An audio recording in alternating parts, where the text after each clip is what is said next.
President Duterte is at it again, zeroing in on the Philippine Red Cross, chaired by Senator Richard Gordon. Only this time, he wants an investigation into what he calls false positive results from the humanitarian group's laboratories. Protests across the country mark the 49th year since martial law was declared under the Marcos regime. And this is why fans stand world-famous K-pop group BTS makes the case for change and takes advantage of a permission to dance before world leaders at the United Nations headquarters.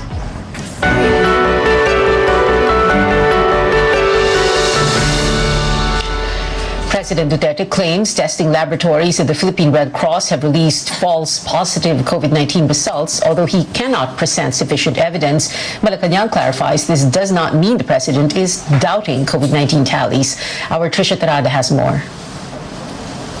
President Duterte wants the health department to investigate the alleged false positive COVID-19 test results at the Philippine Red Cross, as he once again criticized the organization's chairman, Senator Richard Gordon.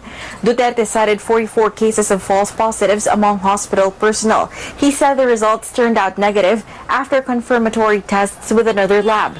But when asked for the president's source, Malacanang could not categorically say where he got his information. I think isang grupo rin ang nagpa-test niyan at sabay-sabay sila nagpa-test at yan nga po naging resulta. The chief executive also claimed 187 out of 213 personnel of the Presidential Security Group received inaccurate results. The same goes for 13 individuals from the Finance Department, but so far, no formal complaint has been made known to the public. While the President acknowledged that RT-PCR tests are not 100% accurate, he cited a Harvard article that said most false positives could be due to lab contamination or other problems in how the tests were performed. He then questioned the accuracy of COVID-19 figures. Are your testing facilities and equipment really as good as you say they are? You could be putting more people at risk. You could be falsely adding to the total positive cases per day of this country. How sure are we now in our figures, in the veracity and truthfulness of the test combined? Marami man rin nagpunta dyan sa Red Cross. How do you backtrack? If it is impossible, what do you intend to do? Malacanang later clarified the president isn't questioning the accuracy of the COVID-19 data, even if he said it himself. Kaya nga pinapaimbestigahan natin para we will make sure that the tests are in fact accurate. Now we know they're not perfect, but we are taking steps to make them more accurate. The palace said the RITM will now have to at least randomly check the accuracy of tests of other labs. The PRC on September 4 said it had conducted over 4 million tests, adding it covered the bulk of the testing at the height of the pandemic to, quote, pick up the slack for the government, unquote. The president also questioned Gordon if he inserted pork barrel amounting to 88 million pesos into the PRC, but Duterte did not provide proof or his source for this information. Ngayon, the money is lost forever. It cannot be accounted for. If this is true, kung totoo itong pinarking mo talaga, ang nagsasabi niya mga taga-Red Cross. Duterte also accused Gordon and the PRC of not submitting annual reports, which he said is an omission punishable under anti-graft laws. Trisha Tarada, CNN, Philippines. Despite the president's threats to stop government transactions with the Red Cross, Malacanang could not say when this will actually take place. Rather, it reiterates that the president wants accountability from the humanitarian organization.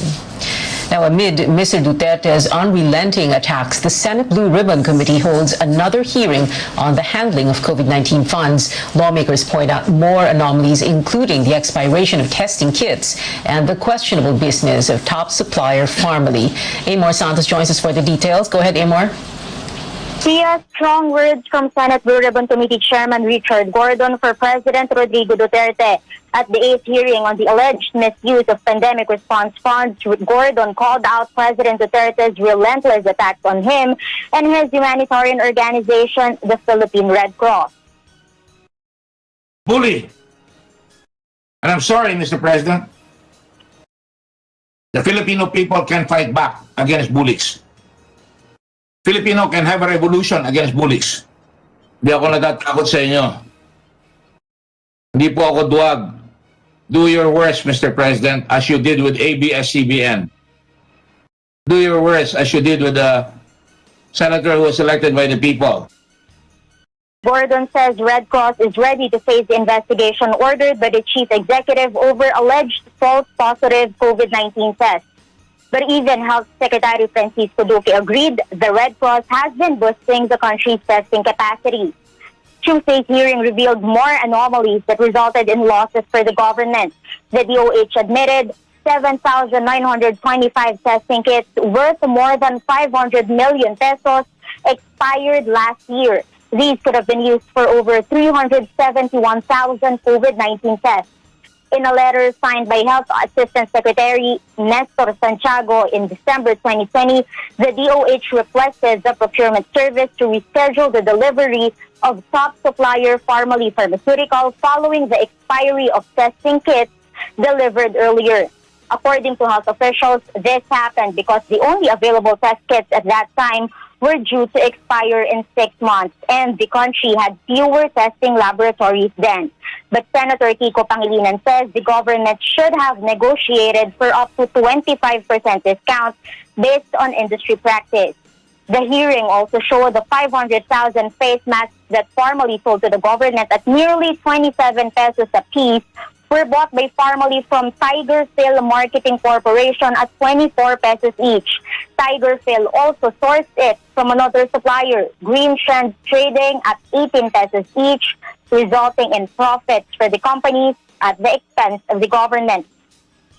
At the last hearing, Gordon also questioned the luxury cars purchased by Pharmaly executives after bagging billions of pesos worth of government contracts. Pharmaly's corporate secretary and treasurer Mohit Dargani says this were an investment. Gordon says the Senate will subpoena the tax records of Pharmaly officials as well as former procurement service head Lloyd Christopher Lau and Chinese businessman and former presidential advisor Michael Yang. Back to you, Tia. Amor, does the government have pending contracts with Pharmaly? Yes, Tia, Dargani confirms they have pending delivery of PPE sets. Senator Rizo Ontiveros even calls this a continuing crime. Ontiveros also points out that Dargani wrote on his LinkedIn page that he worked as special assistant at the office of the Presidential Economic Advisor, Michael Yang. She says it shows the deep relationship of the Chinese businessman with Pharmaly, but Dargani says it was actually a mistake and he only assumed he was accepted to work in Yang's office. Yeah. Amor Santos there reporting. Now, no warrant of arrest has been served or issued for Yang. He joined the virtual hearing from Davao City, but he was not asked any questions by the senators after the roll call. There was also a warrant of arrest for Pharmaly Director Lincoln Ong for allegedly lying in previous hearings. He is now detained at the Senate. He was earlier placed under house arrest because he was positive for COVID-19. Now, there are more than 16,300 additional COVID-19 cases today. Some doctors and data experts say the country is in the longest fourth wave of COVID-19 infections as it saw record-breaking numbers in the past weeks. Kylin Bonkin reports. While more people are outside under the new alert level system, infectious diseases specialist Dr. Ronjin Solante says situations in most hospitals haven't changed. He says this is by far the longest wave of infections. More people aged 50 and younger are in severe or critical condition. More people needed emergency care. A never-ending job for health workers. Solante adds, many vaccinated doctors and nurses are still getting the virus due to the highly transmissible Delta variant. Since the 3rd to 4th week of July, most of our ICUs, especially here in our hospital, San Lazaro Hospital, are already full. And until now, it's still full. While no health agency has a universal definition of a wave, it's usually used to describe the peaks and valleys of reported infections. Okta Research Group's analysis of government's data shows a fourth wave. It's already a week longer than the earlier surge. It's been the longest surge so far. I think Doc Edsel will agree we have We are seeing a downturn as we move into the granular lockdown mode, that we do not reverse the gains we have made in the last few weeks. UP COVID-19 pandemic response spokesperson Professor Jomar Rabajante says compared to the first and second waves last year, COVID infections did not go down as much after the third wave in March and April before increasing again by end of July. Aside from Delta, Rabajante sees another factor. The recent enhanced community quarantine was not as strict as last year, but it has somehow helped control the transmission. I think also sa implementation nun. Kasi dito sa kung saan ako nakatira sa Laguna, even kahit ECQ that time, pwedeng lumabas yung mga tao. Kung walang ECQ that time, baka mas mabilis yung increase. Mas exponential siya. Pero in terms of inhibiting na bababa like this, hindi eh. But a DOH technical advisor says whether or not there's a fourth wave, what matters more, deaths are not increasing as much as the cases. More than double yung cases, pero almost kapantay yung number of deaths compared to April. Even though expected natin na mas deadly nga yung Delta, hindi yun nangyari. And the only thing that's contributing to that, pagbabakuna natin ng maraming tao. In fact, over 4,800 people died in August alone, the highest number of lives lost to the virus since the pandemic began. Caroline Bongkin, CNN Philippines.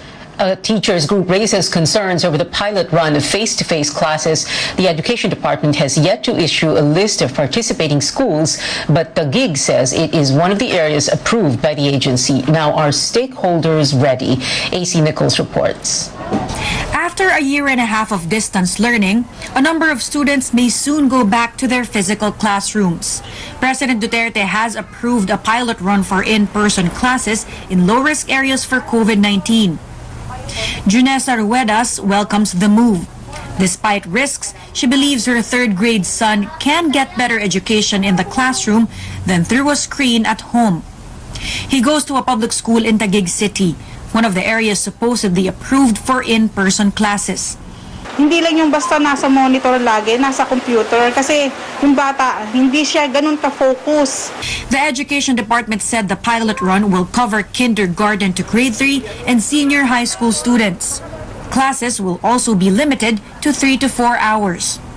As a senior high school student from Taguig, Maria Consumo will be among those going back to their classrooms. But she says she doesn't want to take the risk.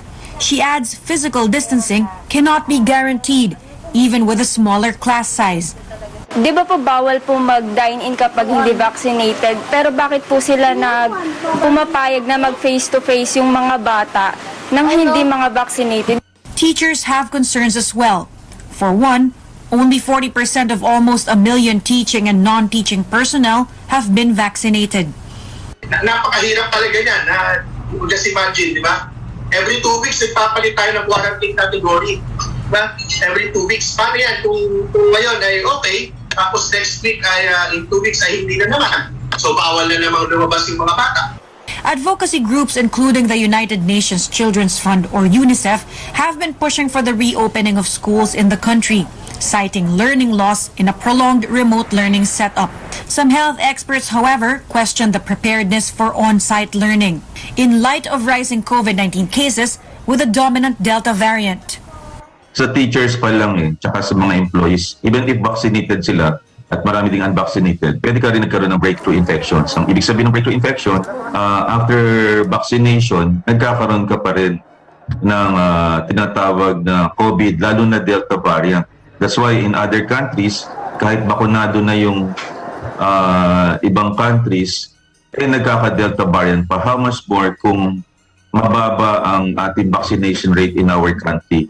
The Education Department has yet to announce the pilot run date. AC Nichols, CNN Philippines. When we return, we take you to Manila, where protesters mark the 49th anniversary of the martial law declaration under the late President Ferdinand Marcos. And President Duterte's advisor renews his call to loosen restrictions for vaccinated individuals. Details next here on CNN Philippines.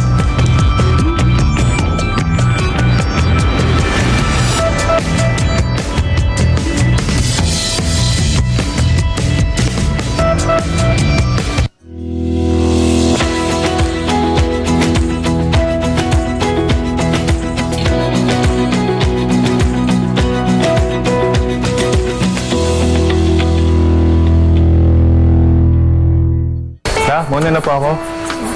Okay, ingat po. Araw-araw, tayo ay hinahamon na mabuhay ng tapat at may integridad. Sobrang sukli. Dahil ang mapagkakatiwalaan sa maliit na bagay, Miss, wallet niyo po, ay mapagkakatiwalaan din sa malaking bagay. Pero ang mandaraya sa maliit na bagay ay mandaraya rin sa malaking bagay.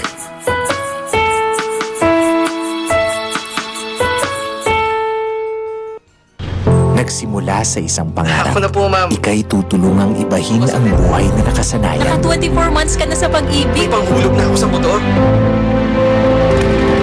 Uy, bagong motor! Gagawa ng hakbang para mapaghandaan ng forever. Ingat ka ha. At harapin ang bukas na may maaasahan. Simulan mo na ang forever mo ngayon. Fund your forever with Pag-ibig Fund. Register today. Pogino! Dahil yan sa vet-approved Nutrichunks Coat Shine with active boost and prebiotics na pampalisto. Made with real salmon goodness and omega-3 and 6 for healthy skin and shiny coat. Kita naman, di ba? Listo, ganado sa Nutrichunks Coat Shine. Amid the darkness, look on the bright side. As the battle against COVID-19 continues, the fight for proper nutrition grows as more and more families lack access to healthy food. Knorr is no stranger to these health challenges. For over 2 decades, the food brand has championed proper nutrition for every Filipino and continued to do so, especially during these troubling times. Knorr has an important role to play in addressing the problem of malnutrition. Given our reach and our portfolio of nutritious and delicious products, we are in a position to make a real difference.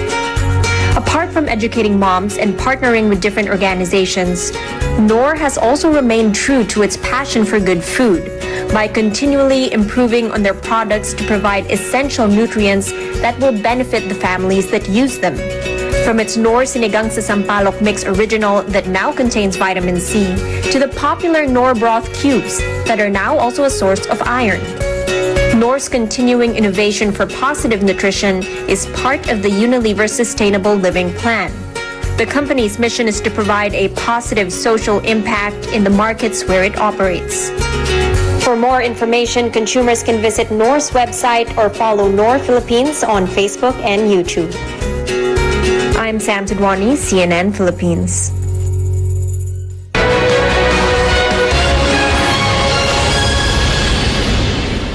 Welcome back to Newsnight, where we go above and beyond the headlines. Today marks 49 years since former President Ferdinand Marcos placed the country under martial law. George Quiles joins us live from Liwasang Bonifacio in Manila, where protesters gathered to never forget. George, what can you tell us? Well, Pia, victims of martial law and their families, with the support of protesters, say that they will always be reminded of the pain, anguish, horror of human rights abuses during the Marcos regime. And they call out the lies, the disinformation, and attempts to cover up those abuses and massive corruption at the time as a blatant attempt to disrespect those who fought to regain democracy. And they cry, never forget and never again to martial law. In Binondo, Manila, things came to a head between protesters and the police, who used water cannons to disperse rallyists attempting to hold an activity and cross MacArthur Bridge to reach Liwasang Bonifacio. The program here at the Liwasang Bonifacio began at 4 p.m. Protesters say Marcos's authoritarian governance is no different to President Duterte, citing alleged human rights abuses and corruption. Hindi pwedeng ang milyon-milyong tao dati pinatalsik si Marcos na walang dahilan. Totoong may human rights violation ng martial law, totoong may kahirapan, at totoong may pagnanakaw ng panahon ng martial law. At dapat lang ma-recognize ang kabayanihan ng sambayanang Pilipino ng panahon ng EDSA hanggang ngayon, at dapat ma-recognize ang accountability ng mga Marcos at ng Duterte ngayong mga panahon. Protesters peacefully ended their program here at 6 p.m. Back to you, Pia. George, were minimum health standards observed during these protests? Pia, there was an issue of on physical distancing when the police tried to, when the police dispersed the protesters using water cannon. But here at Liwasang Bonifacio, there were actually policemen roaming around, reminding people to practice and observe the minimum health standards. And the leaders of groups also are also reminding their members to keep their physical distance and always wear the face mask and face shield. Back to you. George Quiles there reporting from Liwasang Bonifacio in Manila. Government officials, various groups, and netizens also remember what they describe as a dark period in Philippine history. In a statement, Vice President Leni Robredo reminded Filipinos of the sufferings during the Marcos regime. Robredo urged people to resist attempts to revise events under the former strongman, saying it is our duty to safeguard and push for what she called is the nation's true history. The rights group Karapatan wants Filipinos to go beyond remembering by preventing the return of the Marcoses and President Duterte to Malacanang. The group says Mr. Duterte is implementing a war against dissent like that of the late president. Protesters in Cebu City displayed the same sentiments. Groups decried the supposed atrocities under the current administration and expressed support for the International Criminal Court's probe into President Duterte's drug war. The hashtags Never Again and Never Forget also trending online with mixed reactions from netizens. On Facebook, some described Marcos as the best president for his accomplishments and claimed the country flourished during his term. But these Twitter users reject that mindset as callous, noting that thousands died and billions of pesos were stolen at that time. They add glorifying and denying the nightmares of martial law will only encourage another one.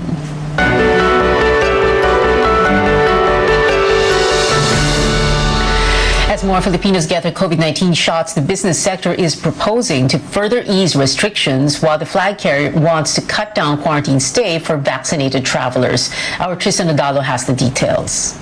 Saving the fourth quarter of 2021 or the Christmas season was one of the main reasons why the business sector supported the early calls for a hard lockdown this year. And with more people getting vaccinated against COVID-19, Presidential Advisor for Entrepreneurship Joey Concepcion says that it's about time to give more mobility to vaccinated people while protecting the unvaccinated.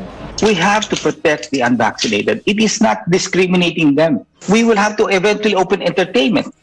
We are now requesting quarantine levels to go down. We are requesting we have to open up. We have to live with COVID-19. Concepcion warns that failure to open the economy and generate revenues will directly hit not only businesses but the local government units and even the national government. Meantime, restaurant owners say that sales are slowly picking up following the shift to the alert level system. But for some eateries like Carinderias, they have yet to feel the impact of the policy change. Ganun pa rin, mahina eh. Kasi yung iba nagtitipid, tapos hindi na sila kumakain masyado kasi natakot.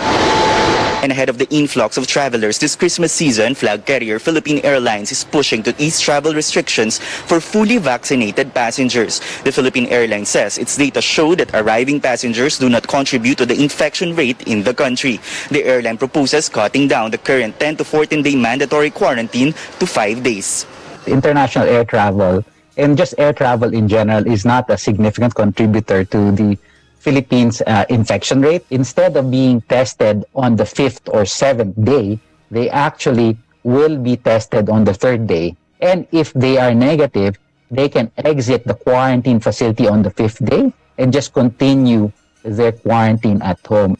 PAL says passengers can save as much as 25,000 pesos with this shortened quarantine. It will also free up hotel quarantine facilities easily and could lead to lower ticket prices. But health experts are not yet keen on shortening quarantine protocols for now amid the Delta surge.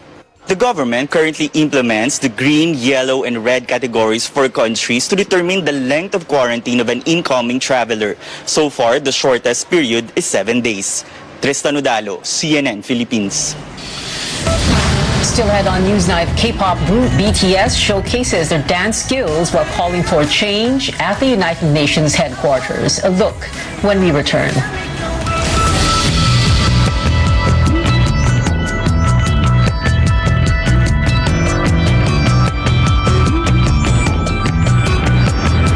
When the world was changing for photographic film, we helped change the world as a pioneer of the digital age. In healthcare, we're revolutionizing diagnostics by applying our AI technology. But why stop there? When we can focus our AI and IoT expertise on business innovation, helping tackle some of the toughest challenges in the workplace. When it comes to innovating for a healthier world and a more sustainable society, we'll never stop. Fujifilm, value from innovation.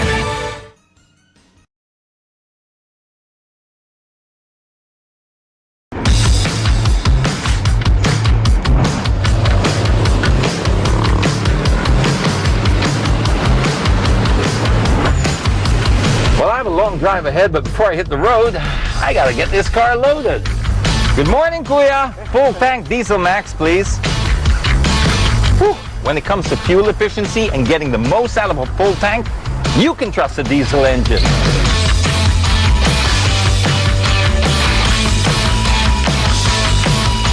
Diesel fueled cars, well, they're perfect for those long drives. If you're the kind of person who likes to save money, like me, this is perfect for you. The appealing combination of economy and high performance make diesel engines more attractive to car enthusiasts. Diesel engines have a compression-ignited system, wherein the fuel is injected into the combustion chamber of the engine. More energy is being extracted from the diesel, thus providing higher mileage. Over time, deposits build up in the tips of fuel injectors, affecting the overall performance. So it's important to consider a fuel that helps keep injection systems clean, and that's where Petron Diesel Max comes in. It has multifunctional additives to maintain overall cleanliness of fuel injection systems. These additives extend the life of the engine. Petron Diesel Max also provides efficient combustion for maximum acceleration and power, and reliable burning quality. Treating engines with care and filling it with premium quality fuel will increase efficiency and prolong its life. Thank you, Kuya. All right, now that my car is filled up with Petron Diesel Max, I'm also pumped to make the most out of this long drive. Drive safely, everyone.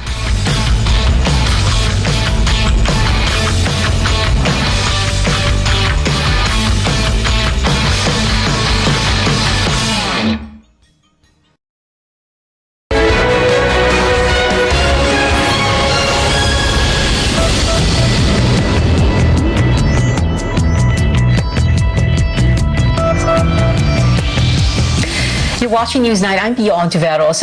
On the road, a sustainable project connecting Skyway 3 and Southeast Metro Manila Expressway will take off after getting official approval. The government greenlights San Miguel Corporation's proposed Pasig River Expressway after the supplemental toll operations agreement was signed today. The 95.40 billion elevated expressway is a toll road that is 19.37 kilometers long. It is expected to adopt green architecture and engineering principles to make for an efficient and eco-friendly transport infrastructure.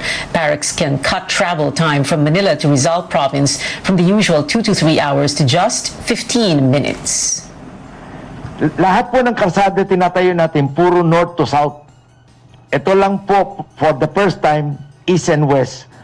It will solve the traffic of Rizal Province area, Marikina area, pati na po yung mga nanggagaling sa mga south, like Laguna, Batangas, dadaan po yan sa Laguna Bay at makakapunta na kayo sa Makati ng mabilis.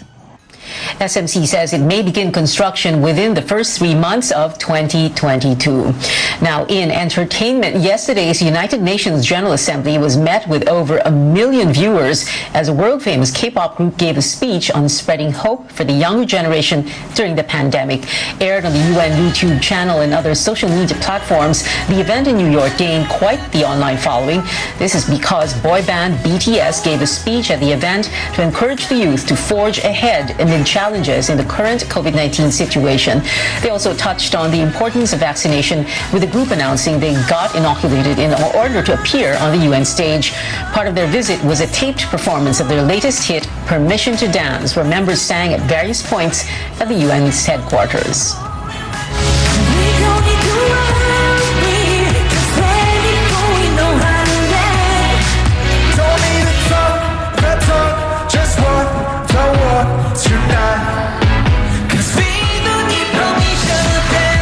The The video has over 6 million views and counting on YouTube. We still have 95 days before Christmas Day. And that is it for now. Thank you for watching. I'll see you again at 7 on news.ph. I'm Pia Ontiveros for Newsnight, where we go above and beyond the headlines.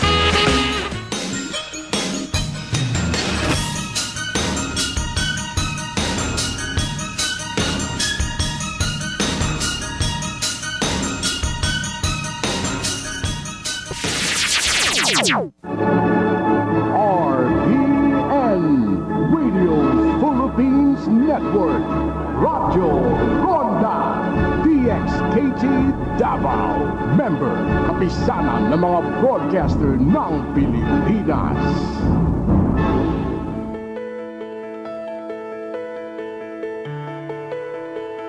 Do you sometimes wake yourself up in the middle of the night from your loud snoring? Sometimes you wake up because you're gasping for air, or you find yourself taking more naps than usual during the day. You might have sleep apnea. It's a disorder in which breathing actually stops and then starts back up again. Now, the lack of oxygen during an episode of sleep apnea wakes you up. It's so brief that sometimes you can't remember it. People with this condition aren't just experiencing sleep deprivation. There's actually more to it, because it can be potentially serious. We want to help you better understand the care you need and deserve. I'm Dr. Freddy Gomez, and you're watching MedTalk Health Talk on CNN Philippines.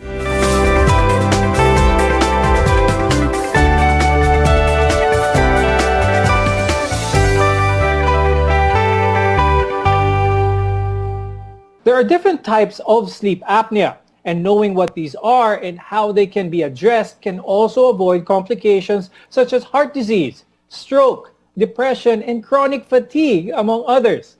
With us is Dr. Deborah Bernardo. She's a neurologist and sleep specialist from Capital Medical Center and St. Luke's Medical Center.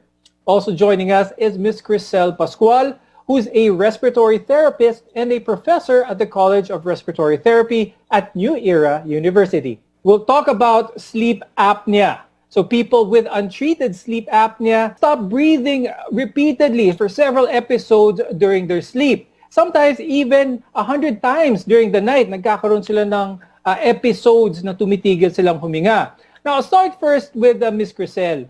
Why is this considered a serious medical condition? And what can it potentially lead to kaya? Anong ibang mga other health problems or diseases na pwede mangyari kapag hindi naagapan ang sleep apnea? Okay, so for sleep apnea, it causes us to have disturbed sleep during the night wherein dapat nagpapahinga yung katawan po natin. So that disturbance in sleep may lead to chronic fatigue, and then eventually yung pag may sleep apnea po kasi ang tendency is decrease yung oxygen in our body. That can affect our organs as well. Yung pag-decrease po na oxygen in our body can damage kasi nagkakaroon po ng less po na oxygenation in our organs in our body. So pag-usapan natin on what those could lead to later on in the show. But most often, the first signs of sleep apnea aren't recognized by the patient but who they sleep with o kung sinong kasama nilang matulog. And many of those affected with sleep apnea usually have no sleep complaints to begin with. So, Dr. Debbie, let's discuss some of the symptoms first. So, first and foremost, of course, they will be snoring loud. That can be heard outside of the bedroom, no? Talagang ganun kalakas yung snoring. And then, the effect will be excessive daytime sleepiness. It is actually the most common cause of excessive daytime sleepiness, yung hindi ka nakatulog ng maayos sa gabi because sa sobrang non-restful ang iyong tulog sa gabi. Okay, now clearly those with sleep apnea will experience some form of exhaustion the next day. Katulad ng sinabi na Dr. Debbie, no? So parang kahit na nakatulog sila ng ilang oras, pagising nila, parang pagod pa rin. Kasi nga, your interrupted sleep doesn't allow for the body to rest. But let's go back to snoring a little bit. To be clear to our viewers, not everyone who snores has sleep apnea and not everyone who has sleep apnea snores. Kaya I'd like to ask Dr. Debbie, paano mo malalaman na ang snoring ng isang tao is something that is serious? Because marami sa mga viewers natin, I'm sure, feel na humihilik sila kapag pagod. Humihilik lang sila when they're really tired or in some instances lang. Paano nila malalaman na normal ang kanilang snoring?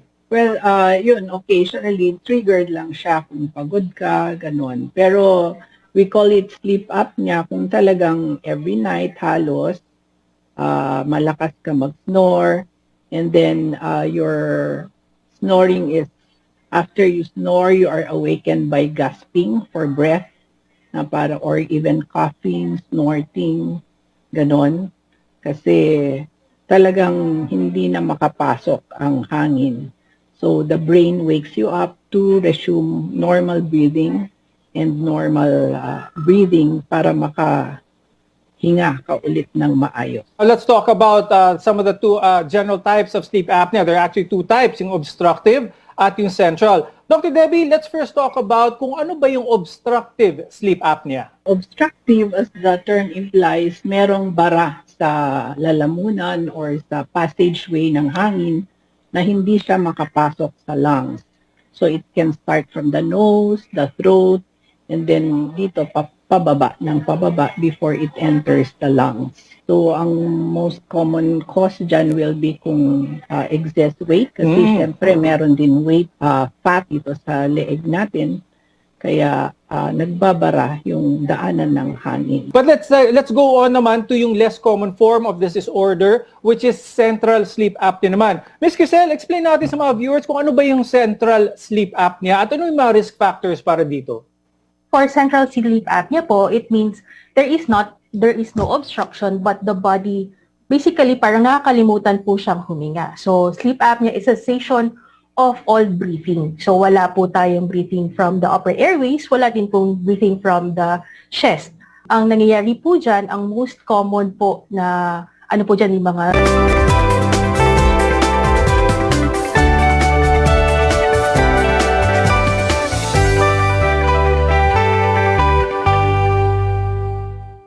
Many health conditions are linked to sleep apnea, including obesity as well as high blood pressure. Now, these conditions, together with a lack of sleep, can harm different systems in your body. I'm Dr. Freddy Gomez, and you're watching Mental Health Talk on CNN Philippines, where your care always comes first. As we mentioned earlier, snoring is more than just a source of irritation to those sleeping around you. Now, it could mean that you are more prone to having more serious health problems, and one of them is a stroke. Dr. Debbie, can you please explain to our viewers ano yung connection between sleep apnea and stroke? Maraming connection yan, no?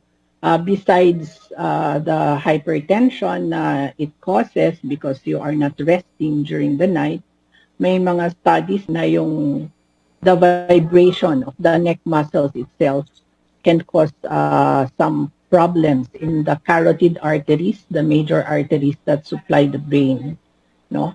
So that could be one possible reason kung bakit na predisposed ka to stroke if you have sleep apnea. How is sleep apnea? How can it make someone who is diabetic, how can it make their condition worse kapag meron silang sleep apnea? Sleep should be a time for rest and repair of our bodies, no? So there are systems that should go into play pag matutulog tayo sa gabi, bababa yung mga hormones, ganon, cortisol especially. So kung because of your being not rested during the night, palaging elevated ang mga steroid levels in your body, which is directly related to the development of diabetes mellitus. I'll ask Ms. Crisel, pinag-usapan ni Dr. Debbie yung mga risk factors ng sleep apnea and how it's related din sa ating heart. So pag-usapan natin yun, how can sleep apnea put your heart at risk? When we're sleeping po kasi, our heart slows down to parang resting na rin po. Yung pag may sleep apnea po kasi, tendency is magkaroon po tayo ng tinatawag po namin na arousal, ligising katawan nyo. So that sudden arousal po will make your heart pump faster. And also, yung pag-decrease po na oxygen sa katawan, magko-compensate po yung puso. Magpa-pump siya faster. So, yung pag-pump niya, mag-overwork, pwede po siya may tendency na mag-overwork. Pwede pong lumaki yung puso. So, kung lalaki po yung puso, pwede po tayo magkaroon ng parang wear and tear, kumbaga, sa puso po natin. So, yun po, magkakaroon po ng cardiac problems eventually. Now, Dr. Debbie, anong mararamdaman ng isang pasyente who has sleep apnea and who already has heart symptoms? Anong nararamdaman nila sa daily routine nila? It will aggravate, no? Kung ano man yung nararamdaman niya sa heart symptoms niya like chest pain, madaling mapagod, or palpitations, yung mararamdaman mo yung bilis ng pintig ng iyong puso. If you have sleep apnea, parang magnified lahat mga yon kasi you are not allowing your body to rest. So similar katulad ng sinabi ni Dr. Debbie, so there is irregularity in your heartbeat as well as pagod kayo even after a good night's sleep. So let's move on naman to sleep apnea at ang obesity or yung pagiging overweight ng isang tao because several health conditions increase the likelihood of developing sleep apnea. But it's most common in those who are overweight or obese. Dr. Debbie, how does excess weight aggravate that of sleep apnea? We talked about the neck part of it, yung girth ng leeg ng isang taong overweight can contribute to the obstruction properties of sleep apnea. Aside from that, what are other factors that being overweight can contribute to obstructive sleep apnea? Well, sleep apnea kasi will disrupt yung normal na hormones natin. We have hormones that will tell us that you are full, nabusog ka na, that you should stop eating. So, disturbed yung mga ganon, no? Kung palagi kang sleep deprived or hindi maganda yung tulog mo. In other words, Dr. Debbie, ang excess weight can make someone's sleep apnea worse. And sleep apnea can also lead to increased weight gain. Yeah. When we return, we'll talk more about how to diagnose and treat sleep apnea. Your health is our mission. This is MedTalk Health Talk on CNN Philippines.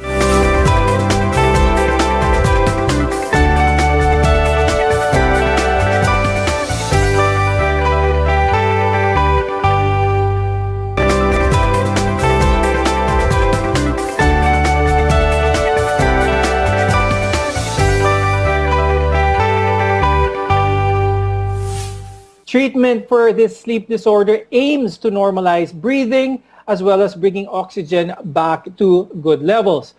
This is all done during sleep and it addresses any underlying health conditions. I'm Dr. Freddy Gomez and this is MedTalk Health Talk on CNN Philippines. We're your connection to healthcare. Now let's talk about diagnosing sleep apnea. Paano ba nalalaman or paano nako-confirm na isang tao ay may sleep apnea? It's because anyone who feels consistently tired or sleepy during the day should consult a doctor to find out why and take steps to address the problem. Dr. Debbie, paano nagiging confirmatory ang isang taong merong sleep apnea? We have what you call yung polysomnography or sleep study, no? So either matutulog yung pasyente sa isang laboratory and we record how he breathes, how the level of the sleep, may EEG patterns din yun, yung breathing sa abdomen, sa chest, meron din pulse oximeter na makikita, and then may video recording para makikita mo talaga what is happening while a patient is sleeping.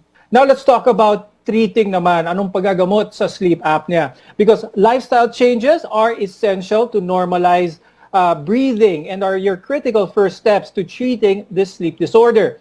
Now, I understand that maintaining a healthy weight is one way, pero Dr. Debbie, what are other ways para mas mapababa ang risk ng sleep apnea ng isang tao? Pwede bang pag binago ang sleep position ng isang tao, makakatulong ba ito sa pag-minimize ng sleep apnea episodes? You make sure that the patient lies on his side and you can use anything na medyo matigas. Make sure na hindi talaga siya mag-return to on his back to prevent the snoring and sleep apnea episodes. And then also part of the lifestyle modification will be stopping the intake of alcohol, especially at night, no? And then smoking can also contribute to sleep apnea. Those are the lifestyle modifications that one can take. Okay, so stopping alcohol, drinking alcohol, and stopping smoking can do so many health benefits, and one of them is lowering your risk for sleep apnea and its complications. Now, Ms. Crisel, if the modifications to someone's lifestyle don't improve someone's sleep condition, let's talk about yung mainstay treatment for sleep apnea or the first line, which is the CPAP machine. Paki-explain sa ating mga viewers kung ano ba yung CPAP? So, ang CPAP device po is the gold standard for treating sleep apnea. So, what it does, it gives continuous positive airway pressure. So, it's like an airway stent that helps open up the airways during sleep and maintains yung open airways po. So, para po pag natutulog po tayo, tuloy-tuloy po yung paghinga na habang natutulog at hindi po na-istorbo po yung pagtulog po natin. Okay, so advise our viewers, when you see a CPAP machine, it may be intimidating at first, but the benefits that it can give someone who is with chronic sleep apnea will be a game changer for you. So you will be able to feel that well-rested state that you haven't felt in a long time. Ngayon, kapag all of these don't work, there are still some more treatment options for you. Dr. Debbie, let's talk about kapag hindi gumana ang lifestyle change, kapag hindi gumana ang CPAP machine, when is surgery an option now for obstructive sleep apnea? So, because not all patients will tolerate or will like using the CPAP machine. So, there are other ways that you can treat that. And in children, yung tonsillectomy and adenoidectomy, no, tatanggalin yung mga nakabara. That's the most common cause in children, except if they have craniofacial abnormalities or deformities, no. So meron din yung mga tinatawag na maxillofacial advancement, may mga ilalagay na splint dito sa jaw, or they can operate dito sa jaws natin para i-advance, lumaki yung airway. In adults naman, syempre tatanggalin yung excess fat dito sa throat natin, and there are implants that they can put, yung mga pillars na tinatawag, para kumbaga mag-shrink yung excess. So ang punto natin dito for our viewers is merong treatment option for any stage of your obstructive sleep apnea. What's most important is ma-diagnose kayo ng tama para yung tamang treatment ang maibigay sa inyo. And with that, we're glad you could join us on MedTalk Health Talk. Thank you, sleep specialist Dr. Deborah Bernardo and respiratory therapist Crisel Pascual. Thank you very much for your time and expertise. Sleep apnea is a common disorder that causes breathing interruptions during sleep, and this can lead to fatigue, difficulty focusing, and it can even lead to serious medical conditions. So, if you are a habitual snorer, a loud snorer, or you always feel tired and sleepy during the day, it's time to talk to your doctor. These may be warning signs and even red flags that you should not ignore. Once you've been diagnosed with a sleep disorder, there's a whole lot of treatments available to help you finally get that sleep you deserve. I'm Dr. Freddy Gomez, and this has been MedTalk Health Talk on CNN Philippines.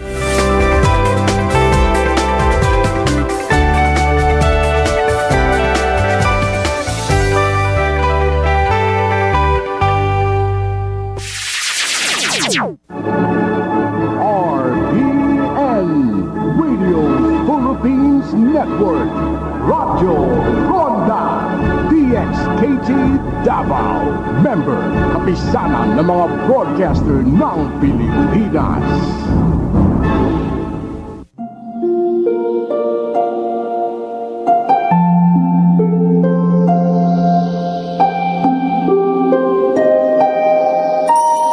Have Heavenly Father, we have now reached the day's end. Let us rest from today's work that we may awaken to a new day refreshed and renewed. We thank you for your unfailing help and protection this day. Forgive us for our failings, for our selfishness towards one another, and open our hearts to forgiveness and reconciliation. Ease the burden of the trouble. Bring joy to those who are in sorrows. We pray for the safety of the travelers. Grant wisdom, empathy, and compassion for those guarding the well-being of our nation and those with responsibilities. Continue to shower your blessings on our families and preserve the unity of our society now and the days to come. In Jesus' name we pray. Amen.